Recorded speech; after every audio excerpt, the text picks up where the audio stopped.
बिहारचा विजय सामाजिक न्यायाचा विजय आहे, सुशासन आणि विकासाचा विजय आहे, लोककल्याणाच्या भावनेचा विजय आहे, अशी प्रतिक्रिया पंतप्रधान आणि भाजपा नेते नरेंद्र मोदी यांनी दिली आहे।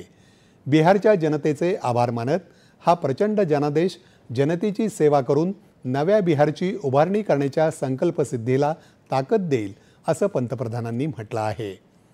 देशातल्या सर्व राज्यात रालोआ करत असलेली प्रगती आणि प्रगतीचा दृष्टिकोन यासाठी हे बहुमत मिळालं आहे, असं सांगत मुख्यमंत्री नितीश कुमार आणि रालोआ घटक पक्षांच्या सर्व नेत्यांचे त्यांनी आभार मानले।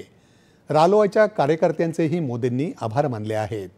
बिहारची युवा शक्ती आणि स्त्री शक्तीला समृद्ध करण्याचा निश्चय त्यांनी व्यक्त केला आहे। विकसित बिहारवर विश्वास ठेवणाऱ्या प्रत्येक नागरिकाचा हा विजय आहे, अशी प्रतिक्रिया अमित शहा यांनी दिली। जंगलराज आणि अनुनयाचं राजकारण करणारे कोणत्याही वेशात आले तरीही त्यांना आता बिहार लुटण्याची संधी मिळणार नाही। जनता आता केवळ कामगिरीच्या राजकारणाच्या आधारावर जनादेश देते, हे या निकालातून सिद्ध झालं।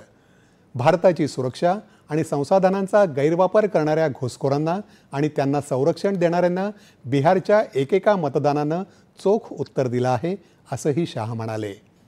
मतदार यादी शुद्धीकरण अनिवार्य आहे, त्याविरोधातल्या राजकारणाला कुठलंही स्थान नाही, असा संदेश जनतेनं राहुल गांधी यांना दिला आहे, असंही शहा यांनी म्हटलं आहे। भाजपा अध्यक्ष JP नड्डा यांनीही बिहारच्या जनतेचे आभार मानले आहेत। डबल इंजिन सरकारच्या विकासाच्या धोरणाचा हा विजय असल्याचं त्यांनी म्हटलं आहे।